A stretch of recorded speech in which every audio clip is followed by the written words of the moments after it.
สบายดีหมดทุกคนเอามานี่เนาะแล้วเฮาก็จะพาไปยามกลับเนาะว่าจะไรหรือบ่กลับตัวหนูเด้อเดี๋ยวเฮาก็กำลังไปแต่ตอนนี้ถือว่าก็ยากมาในครึ่งทางแล้วอันนี้ก็คือเป็นปลาเนาะทึบปลาหนานี่คนนี่เป็นทาง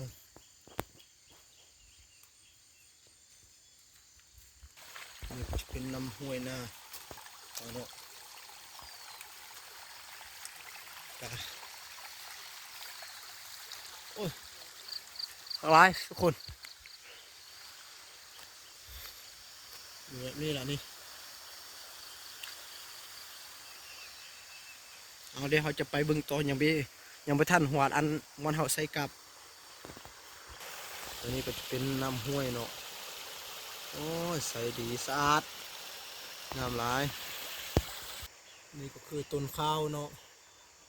ต้นข้าวที่กำลังแปะหน้าของเขาเจ้าต้นมะเกลือเด้อนี่ทางไทยมีบ่ต้นมะเกลือเห็นไหม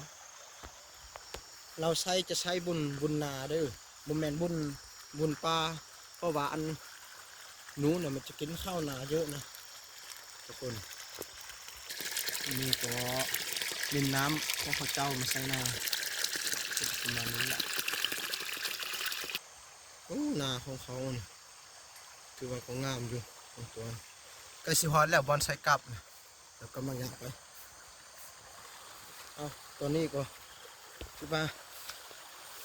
เริ่มย้ำเลยเด้อทุกคนเนาะกำลังจะพยายามบึงว่าจะไล่บนหนูไปบึงกับจะไล่บนหนู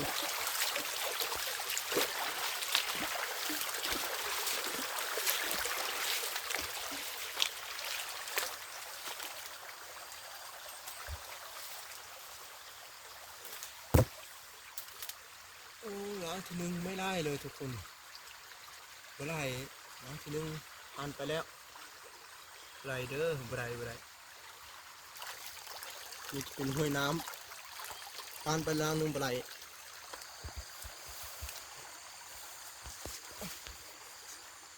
ต่อล้างที่สองเป็นกระด้าง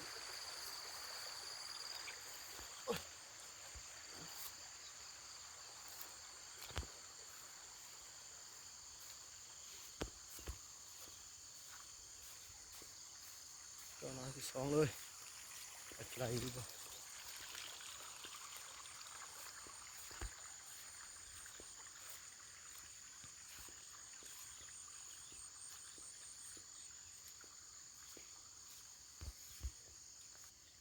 ล้างที่สองก็ยังบไรคือเก่าเอ้ามันเอาไปกินป่ะคือเก่าเด้อพี่น้องบไรเก็บตัวล้างที่สามแล้วทุกคนเราจะไล่ดูบ่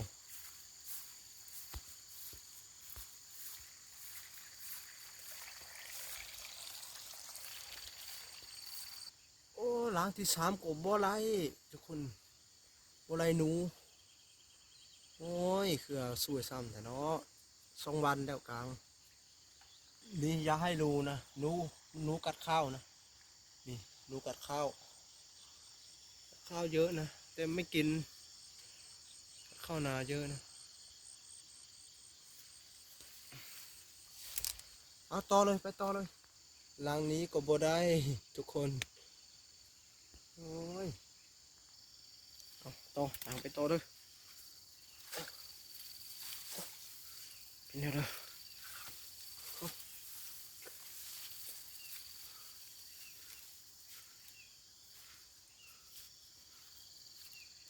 หลังนี้ก็คือเก่าทุกคนบ่ได้จักตัวโอ้ยไปแล้ว4-5 ล้างเลยเอาทำต่อหลังนี้กันนูกัดข้าวความหลายนี่นูกัดข้าวเป็นยังบ่ได้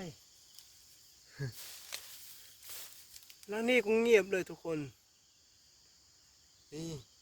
ยังบ่ได้จักตัวแล้วมันนี่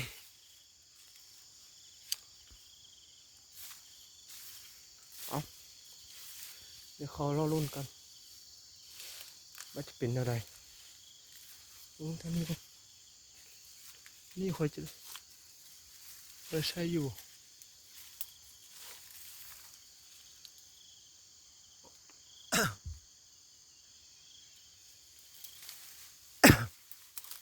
ฮะอายุเธอไม่ได้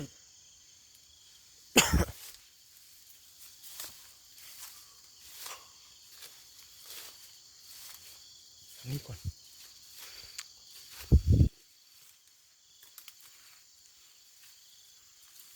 มันทึบมียุงเยอะนะนี่อันนี้ก็ยังโบกิน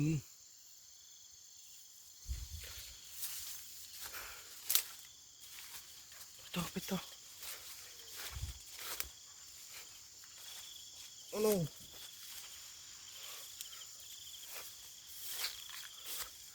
กับสบุนนาเนี่ยมันยากจริงๆนะ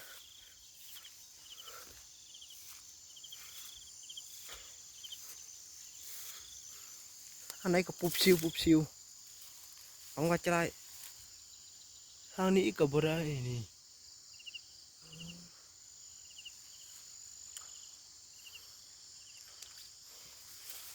ยังอีก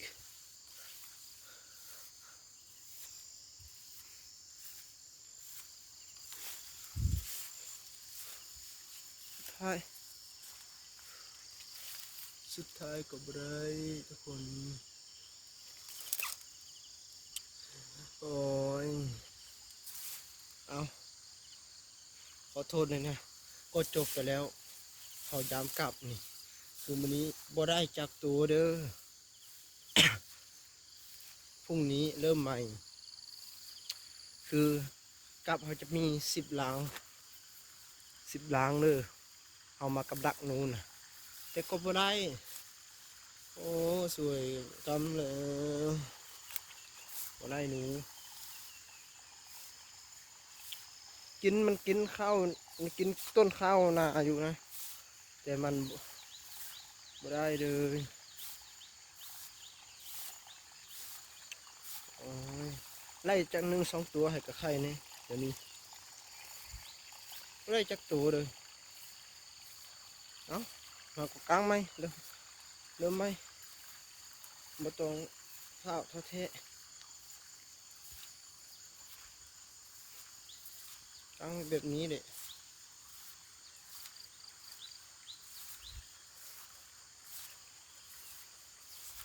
ใส่หอยหน้าก็เยอะอยู่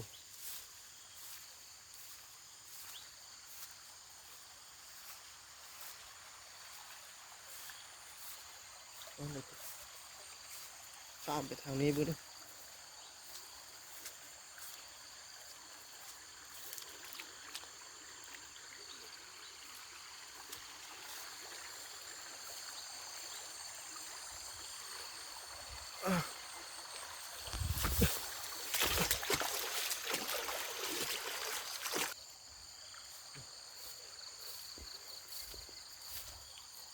มาทางนี้ก็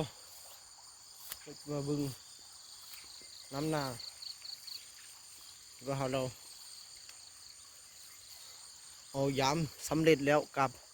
แต่บริจักตัวยังทามูเด้อมูย้ำอยู่ฟูนว่าจะไรหรือบ่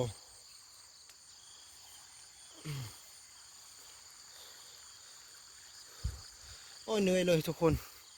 ไม่ได้จักตัวท้อ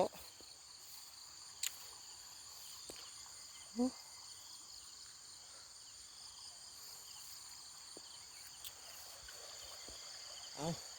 ผู้เด้อรับชมคลิปนี้ก็อย่าลืมกดติดตามให้ช่องคอยเลยนี่เลยเด้อเป็นกำลังใจให้ผู้วาวตัวน้อยๆคนนี้เลยนะครับตุนสงสารกดอย่าลืมกดคอมเมนต์เล่นไลค์กดติดตามช่อง YouTube คอยในเด้อไปก่อนบ๊ายบายทุกคน